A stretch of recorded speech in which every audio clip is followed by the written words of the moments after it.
Hello, beautiful vegans. I'm Mariquita Solis. I'm a vegan empowerment coach, and this is my live stream show, Empowered Vegans. So I'm excited to be here on this beautiful Thursday afternoon to welcome Anna Ferguson of World Peace Yoga. She is going to share her wisdom, tools for peaceful living. And that's what I do. I'm a coach who helps vegans that are struggling in sadness and anger and depression move into peacefulness, confidence, and power to have a foundation of strength to go out and live in peace. So, Anna, who's joining us with her wisdom, is a longtime vegan and author of World Peace Yoga, Yoga for People Who Breathe. So, welcome, Anna. Thank you for coming. Yes, thank you so much for having me. Well, I'm excited to hear your vegan story. We all have unique stories, and that is what's so powerful. These are stories that can change people's minds without threatening them, right? When we tell our own story, we're not pinning someone against the wall. So I'd love to hear your story about how you became vegan and how long you've been vegan. Sure, thank you. Yeah, my vegan story and my yoga story intertwine, and a friend of mine in college, a roommate actually, became vegetarian, and that started my path. And I had all these questions. It was new to me. I hadn't really known anyone that was vegetarian prior to that, or at least not anyone really close to me. And so I had a lot of questions, but more than anything, I just started to see how um, she felt lighter and happier and um, more joyful, had a bit more of a glow. And I thought, well, I'd love all those health benefits. So despite my objections or questions or, you know, more just curiosity than objections, even though I did have probably some objections at the time, just seeing those changes sparked a real interest in me, and so I just started experimenting with it, more for personal benefits, health benefits, and uh, kind of entered that path. And around the same time, my sister uh, was visiting. She was living in New York City at the time, and she brought this power yoga DVD to my parents' house for us to practice. And neither of us had really done yoga before or practiced yoga, knew what it was, and someone had given her this. And so we decided to try it out. And I lasted about 15 minutes, and I thought it was super hard. And, it was a video and not a whole lot of instruction, and being totally new, I just sort of gave up. Um, but about a week later or so, uh, a friend asked me to go to a yoga class. And I thought, well, this is interesting that yoga's entering into my life really, close together. So I was like, yeah, let's go check it out. And uh, I really, I loved it. It was a very physical focused class. But at the end, there was a relaxation, which I'd never experienced from any type of fitness or exercise before, to at the end of it just lie down and relax. And something about that pause and being still really sparked my interest, because it gave me a feeling of renewal that I had not experienced from other physical activity. And so I just kind of jumped in and started learning more about the practice of yoga via the postures and the movements. And really had a regular, consistent practice, jumped right into like pretty much practicing some form of the movements every and the relaxation every single day almost. And I was at the time also uh, experimenting with vegetarianism. And while yoga has a very rich um, roots in vegetarianism and nonviolence, at the time when I was taking classes, that wasn't necessarily information I was learning. But I certain things just started to naturally fall away from for me. So after practicing yoga and taking a class and feeling really calm and relaxed and rejuvenated, um, I guess more intuitively, I wasn't eating certain things. And I wanted to, because I felt so good, I wanted to really fuel my body. So certain things started to fall away, and it was conscious, but yet it wasn't intentional. It wasn't like, oh, I'm not going to eat um, cow's milk anymore. I'm not going to eat dairy that came from an animal.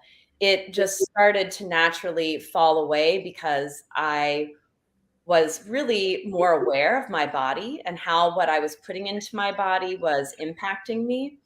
And so naturally, I just started not putting those things into my body.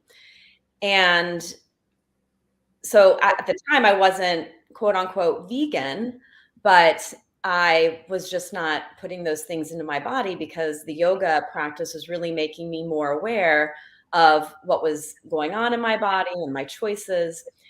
And it was sometime in a bit of time into my yoga journey that I was introduced and took a workshop with Doug Swenson. And he's a well known yoga teacher, longtime vegan, and probably be great to have on this live stream actually. And he was one of the first yoga teachers that I had that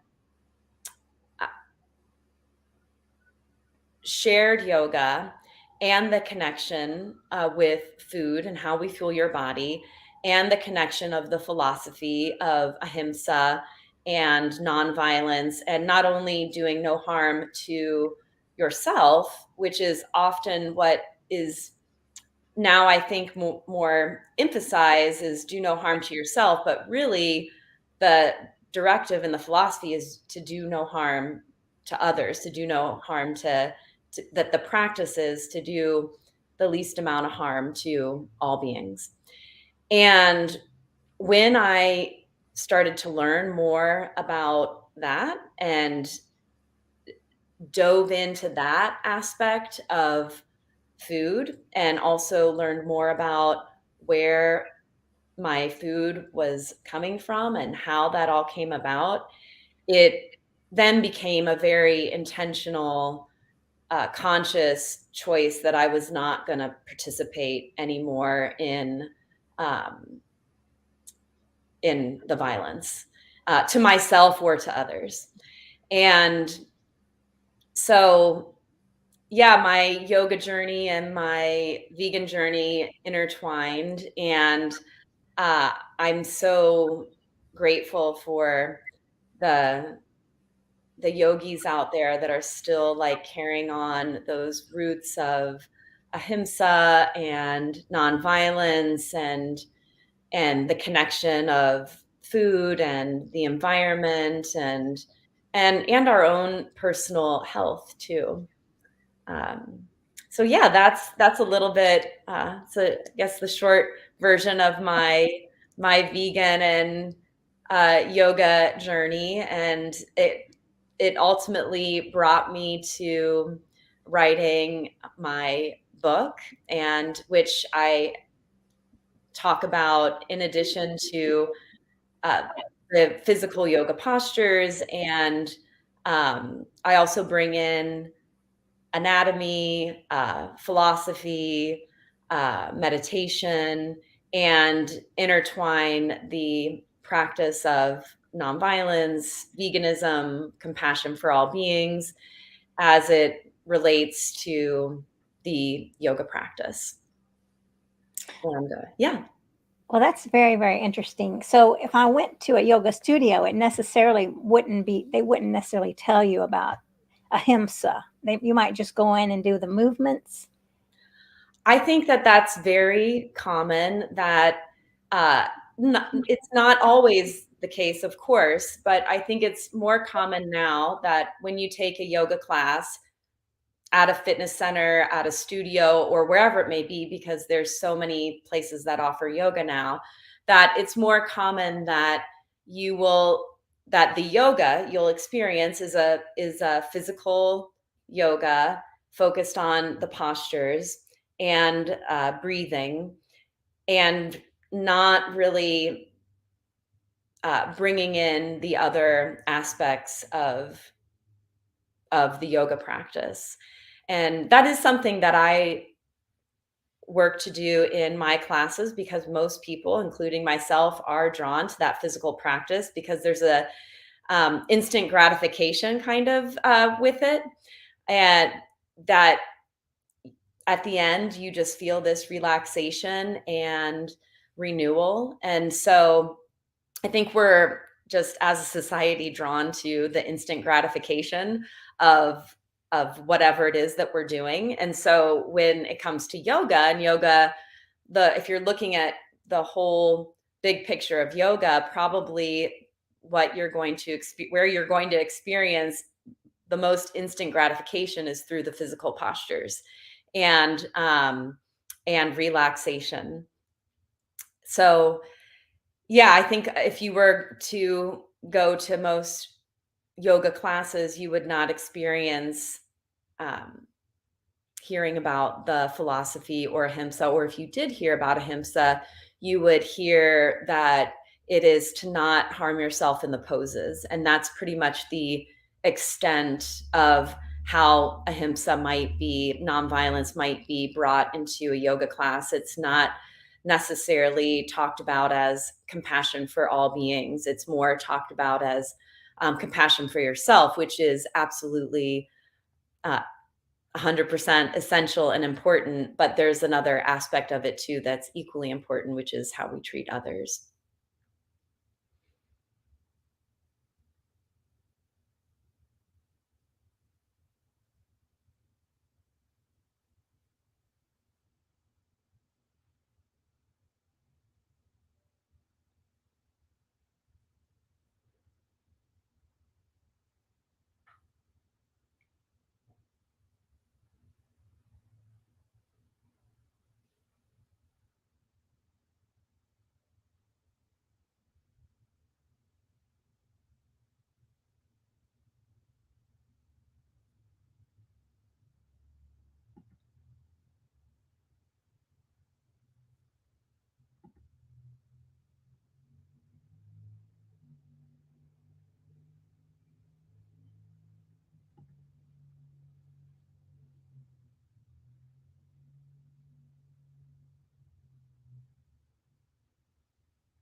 Y'all, can you hear me?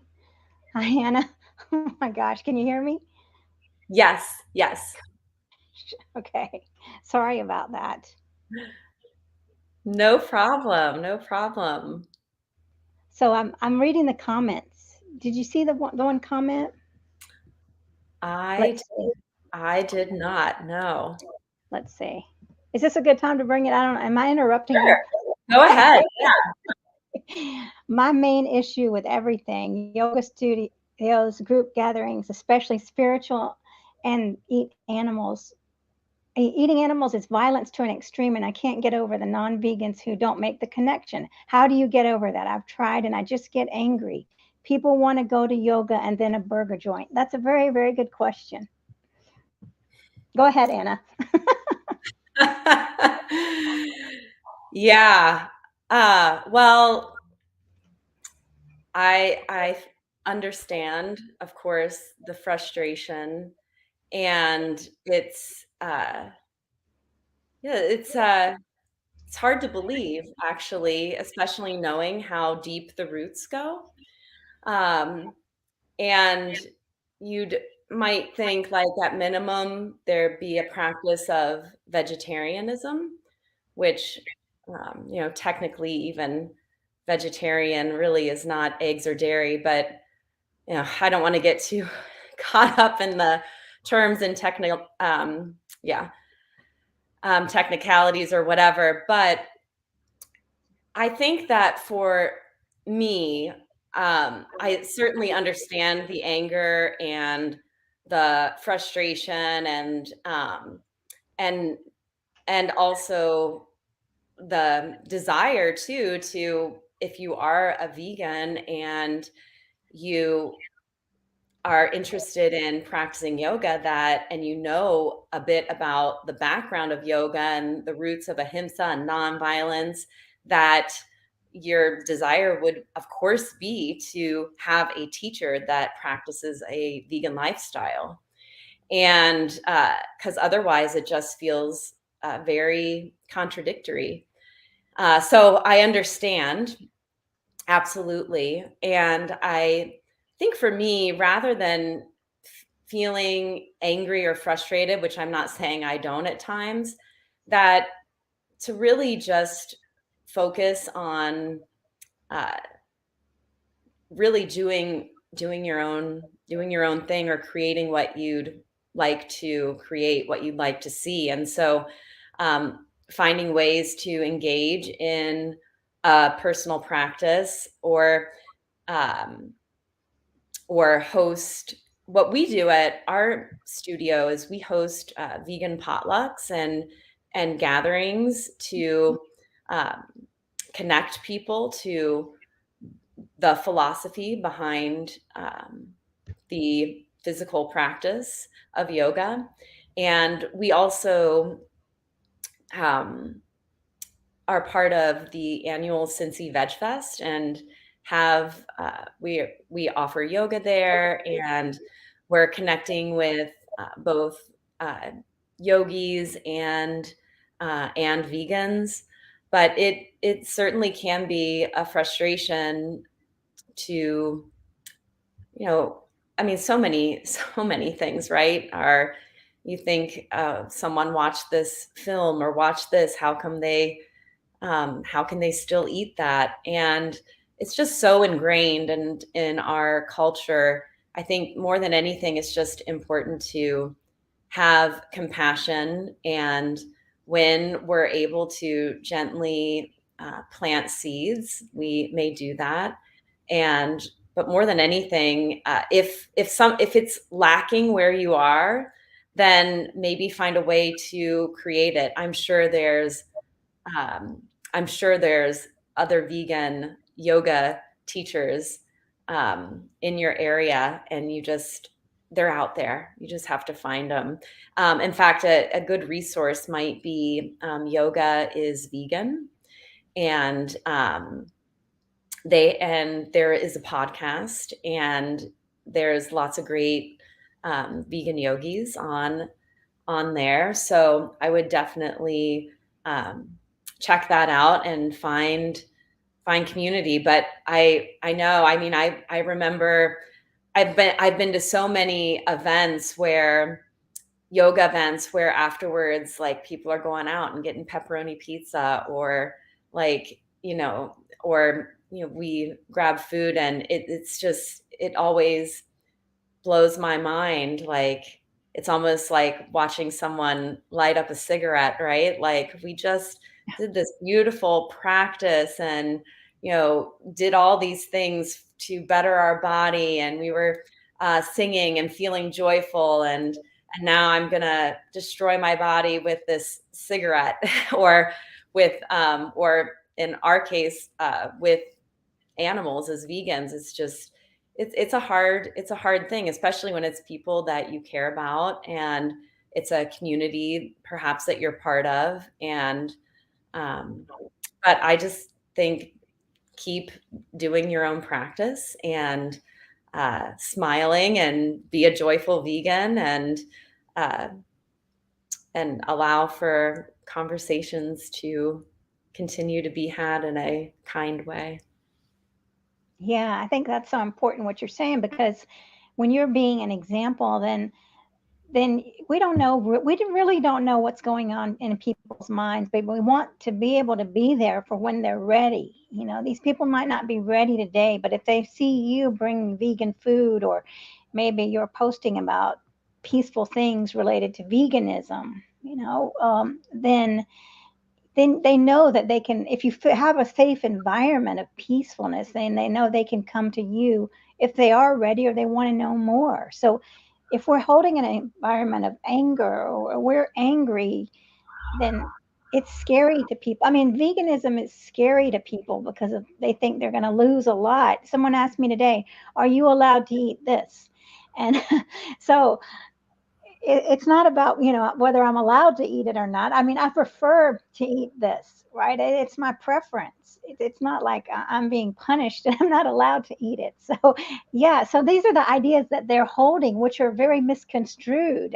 And so we have to remember that, in compassion to all living beings. And to me, that's what yoga is, compassion. And I don't know much about yoga, but I know the feeling of going to a spiritual retreat and praying for the world, praying for everyone, and then afterwards going and sitting with your friends who are eating meat, and you just think something's really off.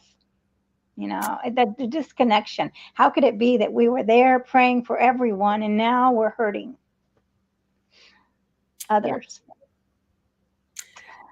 Yeah, it's sad, and I think that's where, uh, for me personally, meditation and doing things that fuel me personally come into kind of handling the sadness and the anger and the frustration, because all of those things, like, all of those emotions are part of life. It's not like we're never gonna we're gonna practice yoga and never feel anger, never feel frustrated, or never feel sadness. That's not really what the practice is about. We're going to feel those things, and maybe even feel those things at a deeper level, especially as a vegan, because we're so connected to our body, and we're so connected to the world around us, that we might feel that sadness and that anger even more deeply.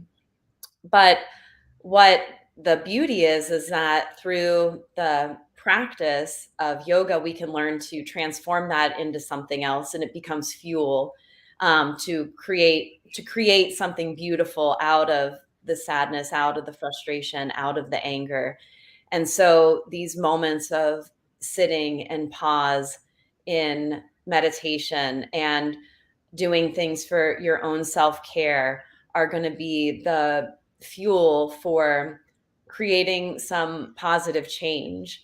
And I think Thich Nhat Hanh talks about turning your garbage into flowers. And we all have garbage. We all have our stuff, and that there's always going to be garbage. But how can we transform that into flowers, and create something beautiful out of it? And that's what, for me, that my yoga practice really does for me, is assist with turning my my garbage into flowers. And there's always going to be garbage and more garbage and more garbage. It's like, even once you clear out your house and you know, you think, oh, I've gotten rid of all the garbage, and there's more garbage and more garbage and more garbage. So we're always just constantly, it's an ongoing practice. It's not like, oh, okay, I've got it, I'm just at peace all the time. It's an ongoing practice of turning our garbage into flowers. And I'll also note too that many people do think of yoga as the physical contortions of like, oh, put my leg behind my head, or I can't do that, like I'm not flexible. And really, and of course the physical postures are a part of the yoga practice, but many people practice yoga and are not contorting their bodies and doing that aspect of the practice. And just simply being mindful of what you're consuming and putting into your body, being mindful of how you speak to others, being mindful of every aspect of what you do every day. Uh, all of that is a practice of yoga. So I think it's important to know that even just as a vegan, we're very mindful of what we're putting into our body. And that in and of itself is a yoga practice. And you don't have to stand on your head or put your leg behind your head to be practicing yoga. Um, it's really about being mindful in your daily life. And I think that the physical postures can be part of that because it gets you in touch with your body. And so many of us are out of touch with our body. And that can be an entry point to connecting more with the other aspects of yoga, but it doesn't necessarily have to be. Um, so, yeah. Well, that's good to know because I don't know really anything about yoga. And I do feel, I mean, I could feel intimidated, like, well, I'm not going to be able to do these downward dogs or all the things. Like, what is that? Right. But yeah, so that's very good to know that I'm already on the path of yoga with connection to the earth and the spiritual part of it, apart from the movements. Yeah. Well, it's interesting that you actually use the phrase connection to the earth because that's what the physical postures are. And the word asana literally means seat. And our seat is our connection to the earth. So the postures are really about reestablishing our connection to the earth, which is why, like you mentioned, downward dog. There's if you look at so many of the pose names, um, they're named after animals or elements or aspects of nature. And so really the practice is about reestablishing our connection to the earth because we're so disconnected. And so we're becoming a cat, we're becoming a cow, we're becoming a dog, we're becoming a tree. And in that, um, in becoming those forms, we're also essentially putting ourselves in, you can think about it as putting ourselves in someone else's shoes. So it's the physical postures themselves are really a way to develop deeper empathy and compassion and to see what it's like to put ourselves in the shoes of others. And also to, I think also to have fun. I think that a lot of this, especially the practice of the physical practice of the postures was developed to see in a way that was like, well, what's going to make me happier, more joyful? I think that's the quest that we're on, is finding that peace and um, that joy in life. And I think a lot of the yogis in the past, and who knows, I really wasn't around, when the system developed, but because there's so many different aspects of nature and animals, I think that's where the yogis were learning from. They're looking to nature, and because they feel disconnected and nature is very connected. And so a lot of these forms likely developed from imitating nature. and like, oh, well, I move this way and I feel a little bit happier. I feel a little bit more joy. So yeah, it's all, even just the, I say just the physical practice, but even that little sliver of yoga is rooted in empathy and compassion and connection to the earth, um, and is a really, I think, fun and beautiful practice.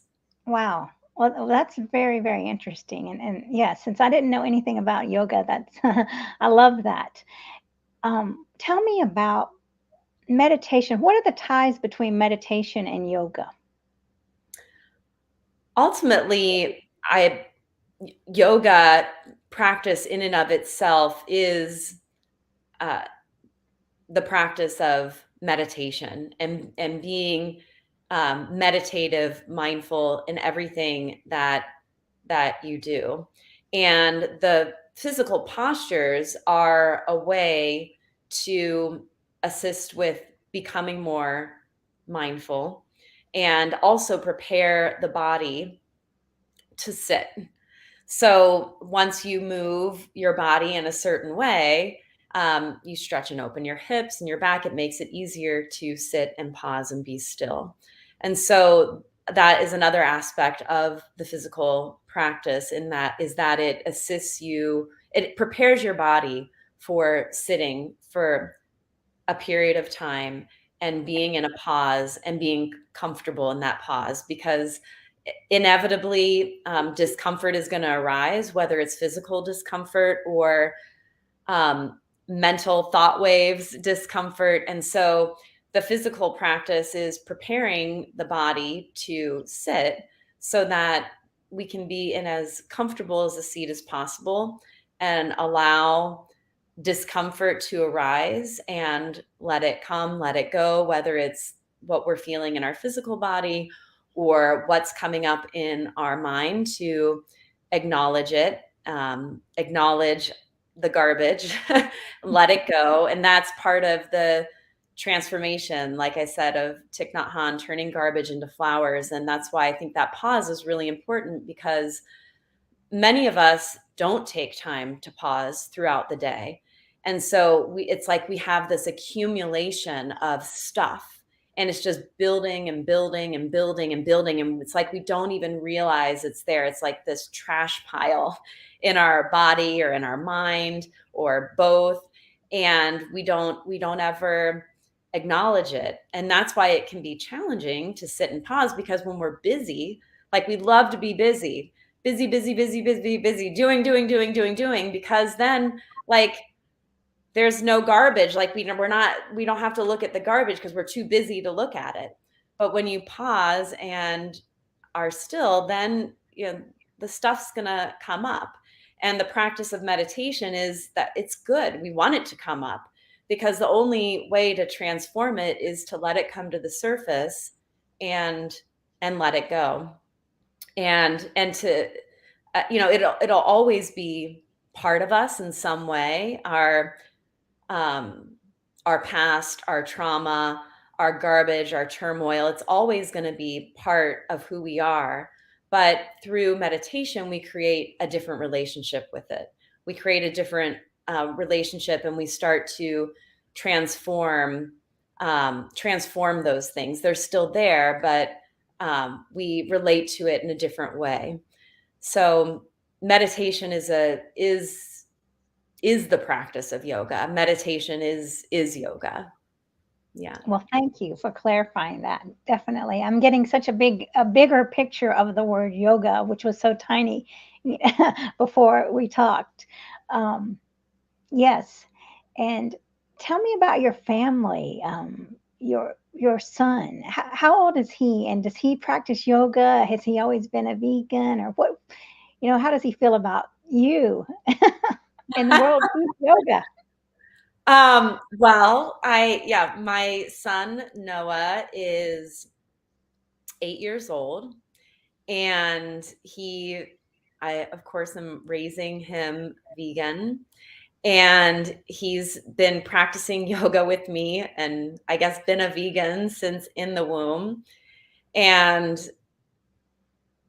we have a really wonderful relationship. I'm just so inspired by him, and just like any, I think parent and child, we have our moments. We get annoyed with each other. We get frustrated with each other. Um, but we really enjoy our time together. He actually takes my yoga class every Wednesday morning. And when I say takes my yoga class, I say that somewhat loosely because he's there and he does his own thing. Sometimes he sits and watches me, sometimes he participates, sometimes he's drawing. Um, and I've never really of course, we have a vegan household, so automatically, like, it's just normal. Like, that's just normal for him, the vegan lifestyle. Um, and when it comes to the practice of yoga, he's just grown up around it. I've not really, I've asked him, "Do you want to practice yoga with me?" But I've not, like, it's not ever something that I've um, really pushed necessarily, but just practiced it. And I think that's something, it's actually pretty amazing because he's absorbed so much just by watching me. And even just as a baby, he would around run around in circles around me while I was practicing, and then he might do a pose, and I might get like 20 minutes of practicing postures and 5 minutes of meditation, and in that time he might have sat down for 20 seconds or done two poses. But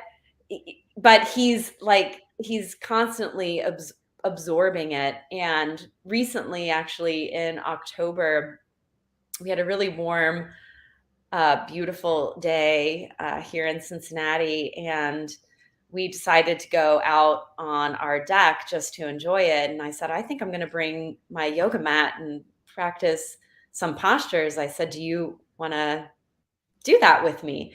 And he said, yeah. So we went out, and I said, well, what do you want to do? And he guided me through these postures. And it was so amazing that, you know, that he was able to, that he knew so much just by observing. And I think that's important for us to remember, especially like with when it comes to vegan and like wanting to spread this message, that people learn so much, whether, like, no matter what age, we're all absorbing, even if we're just quietly observing. And it might seem like someone's not interested or whatnot, but if you have people in your life, they're they're paying attention to you. And so I think being that example of a happy, joyful vegan, feeling good about what you're doing. Um, and of course, I think there's also a place for being more active and different activist movements. But I also think that there's so much to just the people around us observing us, and how important it is um, to really live and be that peaceful person and joyful person, that you are liking others to be as well. Um, but yeah, my son and I, we have a lot of fun together. He also enjoys food like I do, and we make food together, and it's yeah, it's he's yeah, we have a lot of fun, and with yoga and vegan, and it's a good life. That's beautiful. Well, how does he navigate with other kids? Do kids make fun of him, or he's because I know that we have mothers on here that don't know. I mean, that the kids get made fun of and things like that. And young vegans that are having challenges with their children at school. Yeah, that is a challenging thing to navigate. I think that any community that you can plug into that or the other vegan families to connect with. Noah has some established relationships um, with great friends and longtime vegans, and he has some really great established relationships with people that are not vegan. And I think that he struggles sometimes, and of course will, when he's not with me, will explore and make his own choices. And I think it's really challenging, especially as children get older, to navigate that. And I think continuing to, just as a parent, be strong in your values and your ethics and live that, and then also supporting your child in any way you can. And I, of course, think being around other vegans and vegan children is really helpful, because it then feels more normal.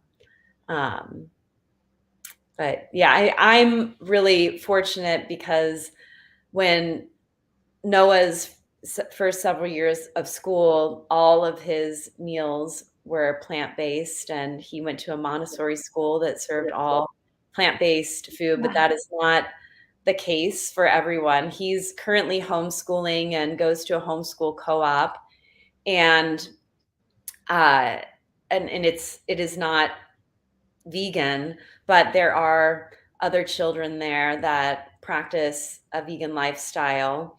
Um, but that, it's certainly not the norm.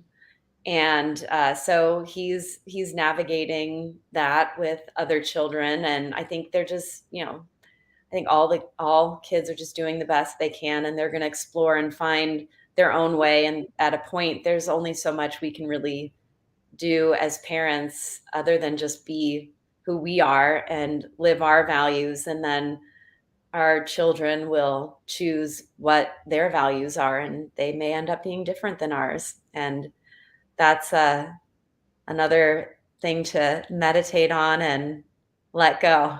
Right. Yeah. So that would be something. I mean, I could see where that would be very challenging. Not if you, but if someone brought up their child up to be a vegan and then the child made a different choice, that would be something really to sit with, and then allowing people to be who they are, and knowing that they're on the journey, that everyone's on their journey. Yeah. And yeah, and I love that you pointed out about, I mean, everyone is going to go through trials and tribulations. There's no life that's not going to be without sadness or anger. We're all going to have deep sadness and anger. So the question is how to get ready for it. With what you're saying, the meditation and the yoga and the connecting back to nature, connecting back to our source, the universal source of whatever you want to call this beautiful creation, Mother Earth, connecting back to Mother Earth. And so I love the fact that you pointed out that the different poses are linked to different animals and forms in nature. That's beautiful. So I'm definitely going to look more into yoga after this. And tell us about your book. Yeah. Well, I was actually going to mention that I'm here in Cincinnati, Ohio, of course, and have a studio. And a big part of the studio, of course, is vegan values and compassion for all beings, and it's something that all of our teachers practice, and really strive to do no harm with all thought, word, and action. Um, and we are offering now online classes. So for people that are interested in taking classes with vegans that are interested in taking classes with people that share their values, you can always tune in to our classes online, and we offer first month free also. So it's a great way to connect and also, be amongst other yogis that share your values. And so a little bit about my book, and uh, I'll share the cover here. Oh, Um, oh, that's beautiful. I love it.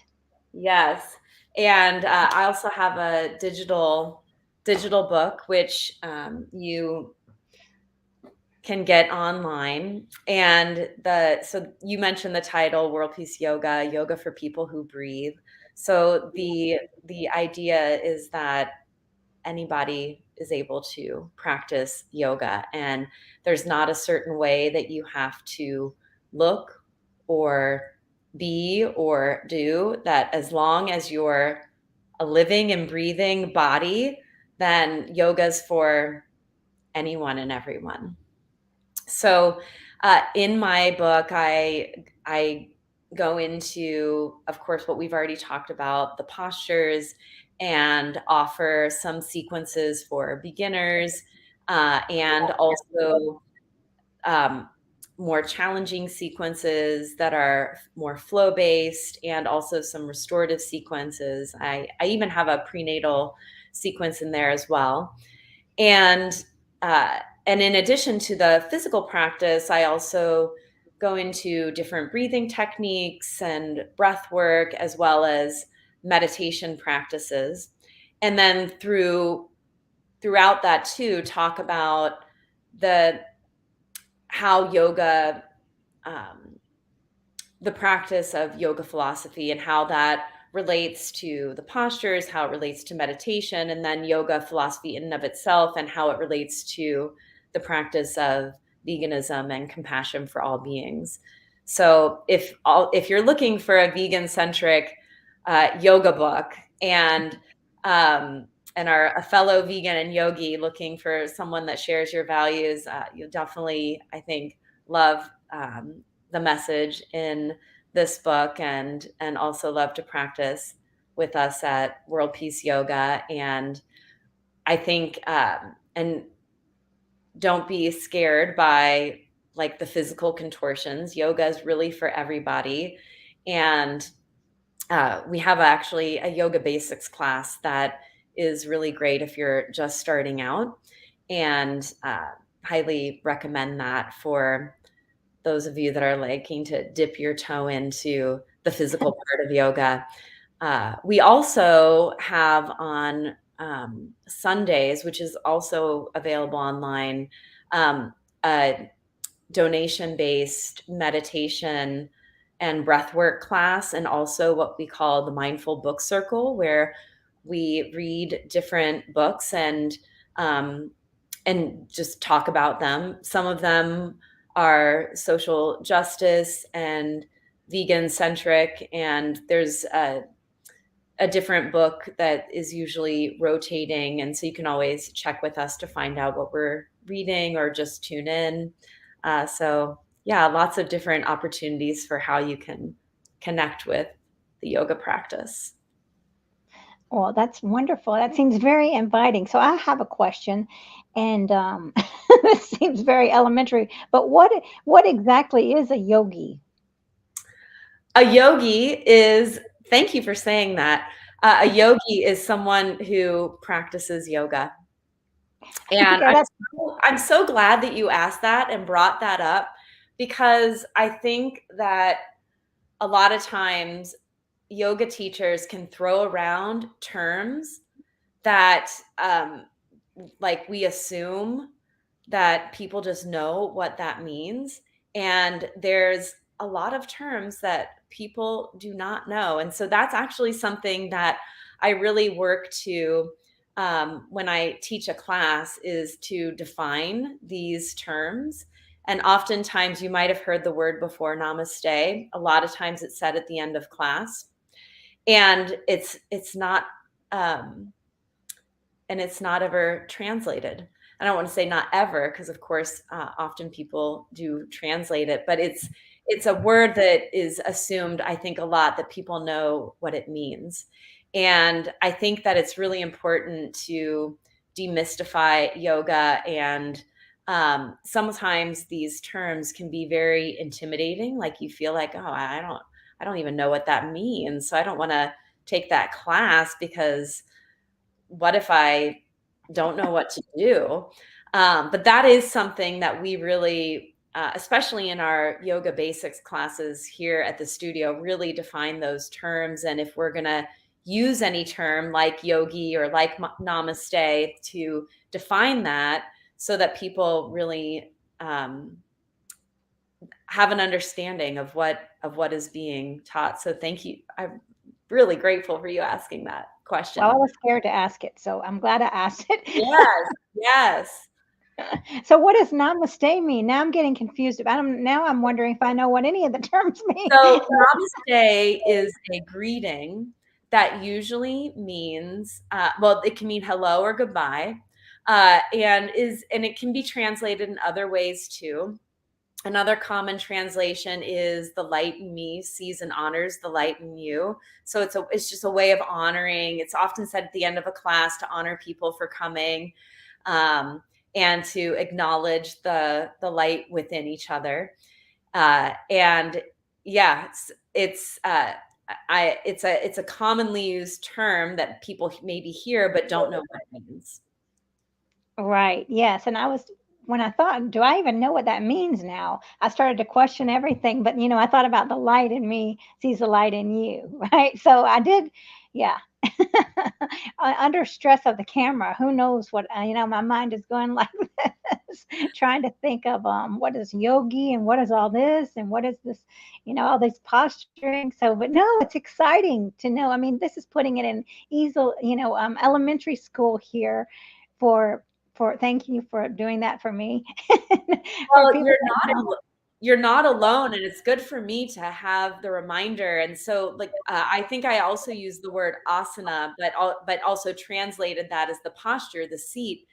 And a lot of times, I think it's very easy if you're in a certain field to throw out these terms that are really just not common terms for other people. And we want to, of course, want to make the yoga practice as accessible and welcoming to everyone as possible. And it's nice to be able to talk about and define even the most basic terms, because they're basic maybe to the yoga teacher, but not to everyone else. Right. And what language are these in? There, a lot of the names are come from Sanskrit. Yeah, Okay. yeah.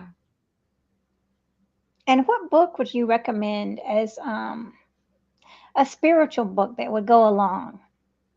That might be, a very good spiritual book that would go along with the teachings, besides your book, of course, which everyone is going to get after this.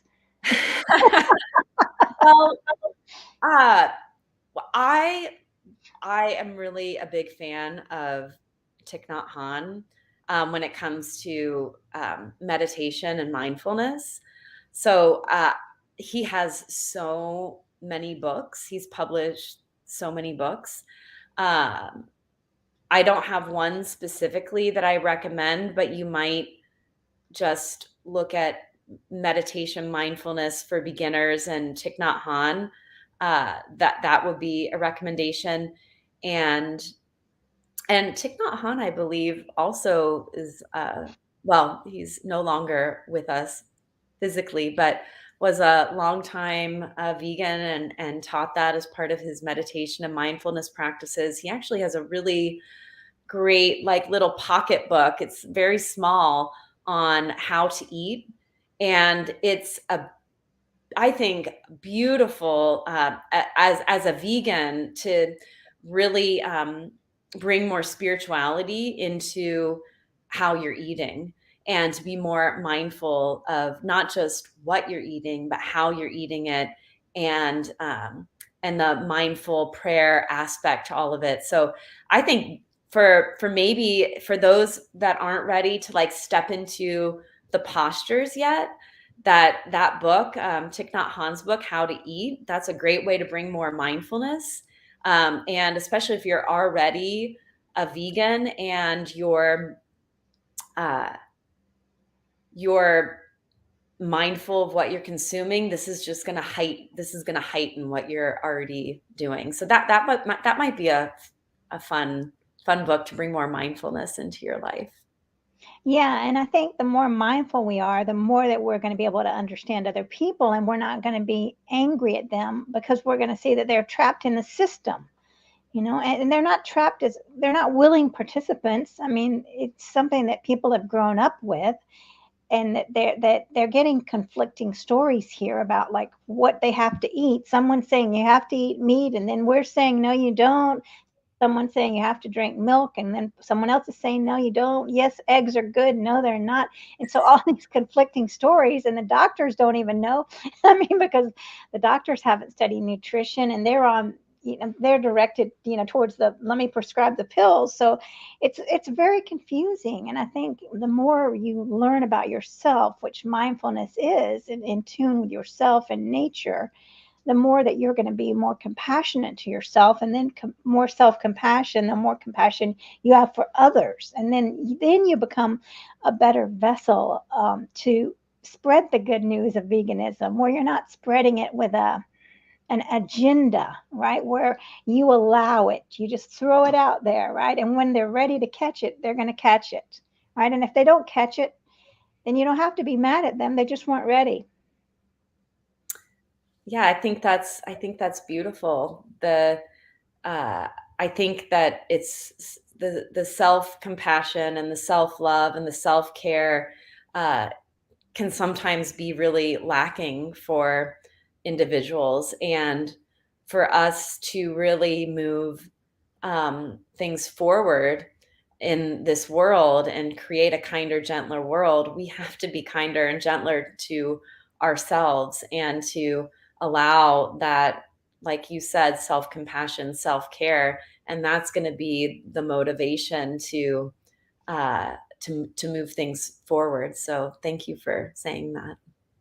Oh, well, you're welcome. And because I see a lot of people it's a beautiful gift that they could bringing self care and acknowledging how beautiful they are, right? I mean, a lot of times we forget.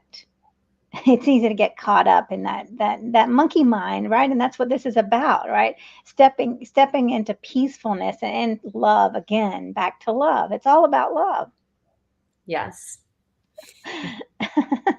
So, well, this has been a wonderful almost hour. And despite all the technical glitches of me disappearing and not being able to fight my way back for a while, thank you for carrying on, Anna. But was there anything else you'd like to share with us before we conclude this beautiful time together? Well, I just want to thank you for your efforts and the vegan movement, compassion movement, self-care, and for having me. It's been lovely to have this chat. Oh, no.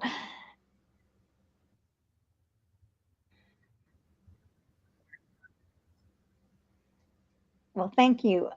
Let me see. I feel like I'm cutting out. I hope everyone can hear me. Oh, can you hear me? I can hear you. Yes. Okay, Yes. great. Yes, thank you, everybody. And then please go get Anna's book. Please, if you're watching on YouTube, hit subscribe. And I'm starting a group coaching program in February to really stand up into confident, powerful, peaceful activism, right? Where we're not begging, we're not crying, we're sleeping in peace like yogis every night. So please reach out to me if you want to be part of this group coaching program. Together, we are strong. And Nicholas is saying, thank you, great talk. So thank you for watching. And thank everyone for watching. This has been a true spiritual experience, and remaining calm through all the bumps. We did it. So thank you, Anna. And thank Yes. you, beautiful audience. All right. Well, namaste, vegan, everyone. And blessings. Thank you, Anna. Thank you, everybody. Mhm.